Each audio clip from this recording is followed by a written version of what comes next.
comme vient de vous le dire Fabrice, donc je suis responsable de l'Observatoire et des dispositifs et par là de toutes les enquêtes qui sont menées par la Fondation auprès de dispositifs ou aussi auprès de professionnels intervenant dans ces dispositifs.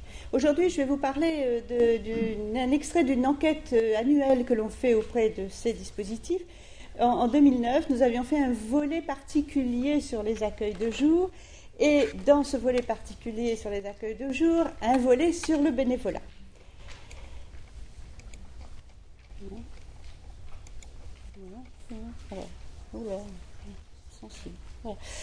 Donc, dans cette enquête 2009, sur les accueils de jour, nous avions... Alors, bien sûr, je vais vous assommer un peu de chiffres. Ce sont des résultats de statistiques d'une enquête quantitative.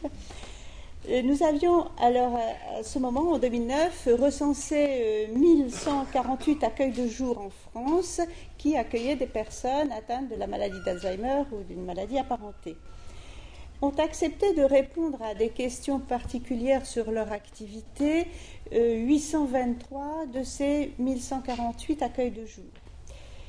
Je fais juste une petite parenthèse pour vous préciser que ces accueils de jour, parce que ça va revenir après dans mon exposé, peuvent être soit autonomes, soit rattachés à un établissement d'hébergement, EHPAD le plus souvent, et parfois USLD, unité de soins de longue durée. Sur ces 823 accueils de jour qui ont bien voulu répondre à notre enquête détaillée, 255 ont déclaré accueillir des bénévoles dans leur structure, ce qui représente 31% de ces 823 accueils de jour, ce qui n'est pas énorme, mais qui est quand même près du tiers d'entre eux. Vous voyez sur le graphique qu'il y a une différence entre ce que j'ai évoqué, les accueils de jour autonomes, et ceux, je vais dire rattachés pour être plus bref dans leur nom. Il y a beaucoup plus une présence plus fréquente d'accueil de bénévoles dans les accueils de jour autonomes. C'est la première pile à gauche, et on a 56% d'accueils de jour qui déclarent avoir des bénévoles qui interviennent chez eux, contre 26% seulement dans la pile du milieu sur les accueils de jour rattachés à un établissement d'hébergement. Alors, quels sont ces bénévoles que nous avions voulu recenser ou tout au moins analyser l'importance dans les accueils de jour? On a focalisé sur trois types, enfin on a réparti dans notre questionnaire, on a demandé si trois types différents de bénévoles intervenaient. Le premier type de bénévoles, c'était les associations de bénévoles, dont on a déjà beaucoup parlé. Et dans notre enquête, ces associations interviennent dans 120 accueils de jour sur les 255 qui ont des bénévoles dans leur structure, qui interviennent dans leur structure. Puis, deuxième type de bénévoles, des bénévoles individuels, donc non rattachés à une association, mais qui sont membres de familles de personnes malades. Alors, soit des personnes malades actuelles, soit des anciens malades. Ils interviennent un peu moins. 78 accueils de jour signalent l'intervention de ce type de bénévoles individuels.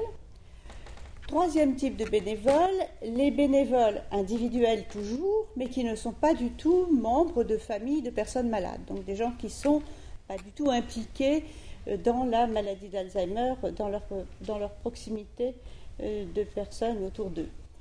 Là, on a beaucoup plus d'accueils de jour, enfin 133, qui déclarent que ces bénévoles interviennent chez eux dans leur accueil de jour. Alors, une petite différence entre les accueils de jour autonomes et rattachés, avec moins d'associations dans les accueils de jour autonomes et davantage de bénévoles individuels. Alors, les associations de bénévoles, dont on a vu qu'elles intervenaient dans 120 accueils de jour, représentent à peu près 700 personnes bénévoles rattachées à ces associations qui interviennent dans ces accueils de jour, ce qui est relativement important. Et une petite moyenne calculée fait 8 bénévoles qui font 25 heures par mois, et même par jour, un bénévole en moyenne par jour pour un peu moins d'une heure. Un peu plus d'heures dans les accueils de jour autonomes que dans les accueils de jour rattachés.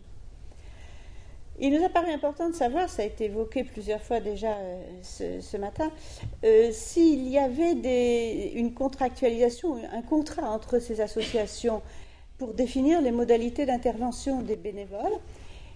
Et on a, d'après les réponses à l'enquête, 57% d'accueil de jour qui déclarent avoir passé un contrat avec ces associations. Bon, c'est pas très élevé, hein, ça fait juste un tout petit peu plus de la moitié. Mais ce pourcentage est beaucoup plus élevé dans les accueils de jour attachés aux EHPAD, où il atteint, beaucoup plus, un peu plus élevé, 60%. Alors, quelles sont les activités, selon les déclarations toujours des accueils de jour, auxquelles ces bénévoles des associations participent ou organisent au sein de l'accueil de jour? Alors, les deux premières activités qui arrivent vraiment largement devant les autres sont tout ce qui tourne autour des promenades, des sorties, des activités manuelles et des jeux. Vous voyez, c'est les barres qui sont en haut, que ce soit les bleus ou les rouges. On voit 31%. 31% veut dire que 31% des accueils de jour ont déclaré que ces activités étaient organisées ou auxquelles participaient des associations de bénévoles. Après, je vais juste souligner quelques points, c'est ceux qui sont entourés par des ronds de couleurs, où on voit une petite différence entre ce qui se passe dans les accueils de jour autonomes et dans les accueils de jour rattachés. Par exemple, le premier rond rouge 23 qui est entouré, il s'agit d'animation en général, c'est-à-dire que on sent là, dans les accueils de jour autonomes, puisque c'est une barre rouge qui représente les accueils de jour autonomes, un pourcentage non négligeable de bénévoles qui participent, qui aident ou qui interviennent dans l'animation en général organisée par l'accueil de jour. Donc c'est une présence qui est assez forte, mais pas sur une activité particulière. En revanche, on voit le rond bleu ensuite sur ce qui est chant et musique, où là, il y a un avantage d'accueil de jour rattaché à un établissement où les bénévoles des associations s'occupent de tout ce qui tourne autour de la musique, du chant, de la chorale. Et juste en dessous, quelque chose qui est plutôt le fait des autonomes, qui est l'aide aux familles, qui apparaît peu dans les accueils de jour rattachés. Après, on en voit encore deux autres sur les fêtes et les repas et les discussions en présence. Alors, je vais quand même mettre un tout petit bémol sur les résultats qui concernent les accueils de jour rattachés à un établissement d'hébergement, parce que bien que notre questionnaire était bien centré sur l'accueil de jour et sur ce qui se passait dans l'accueil de jour, dans les accueils de jour rattachés, notamment ceux qui ont peu de place, c'est-à-dire petits accueils de jour, on sent qu'il peut y avoir une interaction entre ce qui se passe dans l'EHPAD et l'animation, par exemple, qui se passe dans l'EHPAD, auxquelles peuvent participer les quelques personnes de l'accueil de jour. Et il se peut que dans les réponses, il y ait eu un petit dérapage, notamment sur tout ce qui est fête, repas, spectacle. Il est évident que s'il y a quelques personnes dans l'accueil de jour, mais que c'est organisé par l'EHPAD, tout le monde y participe. Voilà.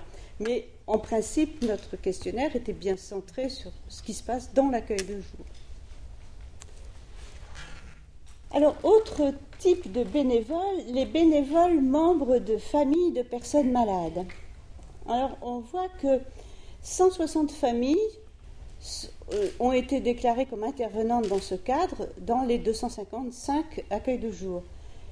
Plutôt des familles de personnes actuellement malades, il y en a une centaine, et 60 familles d'anciens malades. Elles interviennent avec une certaine fréquence, c'est-à-dire si on regarde le plus important, 32% des accueils de jour déclarent avoir la présence d'un tel bénévole une fois ou plus par semaine. Et question aussi importante, le dernier point sur l'encadrement, pour savoir si ces interventions de personnes individuelles étaient encadrées par une procédure mise en place par l'accueil de jour. Alors oui, pour un peu moins de la moitié d'entre elles, 46%, et le plus souvent, dans ce cas, c'est la charte du bénévole ou un accord oral. Assez peu, une convention écrite. quelles activités, même principe de graphique que tout à l'heure, et vient là aussi, comme précédemment, tout ce qui tourne autour des promenades, des sorties, des activités manuelles et des jeux, avec une fréquence un peu moins importante, mais enfin c'est toujours ce qui arrive en tête. On retrouve le phénomène en troisième position du chant et de la musique, plus fréquemment cité dans ce cas dans les accueils de jour rattachés, et apparaît un peu plus important dans les autonomes, les accueils de jour autonomes, l'atelier mémoire. Mais en gros, on a un peu le même type d'activité. Troisième et dernier groupe de bénévoles, les bénévoles individuels, non membres de familles de personnes malades. Donc vraiment des personnes seules qui sont bénévoles sans être attachées ni à une association, ni à avoir des familles dans leur proximité des personnes malades. Alors, ils interviennent dans 133 accueils de jour déclarent qu'ils ont cette intervention de ce type de bénévoles et qui représentent au total 335 personnes qui sont concernées et qui interviennent beaucoup, un peu plus que les bénévoles individuels qu'on a vus précédemment, parce que plus de la moitié interviennent une fois ou plusieurs fois par semaine. L'encadrement est là aussi un peu plus fréquent, puisque les 2/3 des accueils de jour déclarent qu'ils ont une procédure pour encadrer ces interventions, et on retrouve là exactement les mêmes, dans ce cas-là, les mêmes types de procédures, la charte du bénévole et l'accord oral, et aussi assez peu de conventions écrites. Même principe, les activités des bénévoles individuels non membres de familles de personnes malades, un peu différent, arrivent nettement en tête une participation à l'animation en général, notamment dans les accueils de jour autonomes, ce qui revient un peu à cette présence pour être là et apporter un plus à tout ce qui se passe dans l'accueil de jour. Et le chant et la musique, encore un peu plus important, dans les accueils de jour rattachés. Des analyses pourraient être faites un peu plus détaillées, mais je reste un peu prudente sur les réponses, comme toujours, sur les accueils de jour rattachés à des établissements. Donc, je vais un peu arrêter avec les chiffres et terminer une petite synthèse rapide sur ces données. Donc, je rappelle que c'était en 2009 que nous avions 255 accueils de jour. Bon, on voit les 133 qui accueillent des bénévoles individuels, 120 des associations de bénévoles, 78 des bénévoles membres de familles de personnes malades. Bien sûr, un même accueil de jour peut avoir des interventions de ces différentes catégories de bénévoles. Et au total, ça m'a paru intéressant de souligner que ça fait à peu près 1200 personnes bénévoles qui organisent, animent, participent, sont présents dans ces 255 accueils de jour, au moins une fois par semaine. C'est le minimum d'un rythme assez fréquent qu'on peut trouver. Que promenades, sorties, activités manuelles, jeux sont les points forts des associations, des bénévoles des associations et des membres de familles de personnes malades. Et que pour les bénévoles individuels, non rattachés à des associations ou à des non proches de malades, c'est plutôt de l'animation en général, donc d'être présent pour accompagner toutes les animations, ou bien le chant et la musique qui interviennent, qui sont plus souvent signalés de la part de ces interventions des bénévoles individuels. Voilà, je vous remercie de votre attention.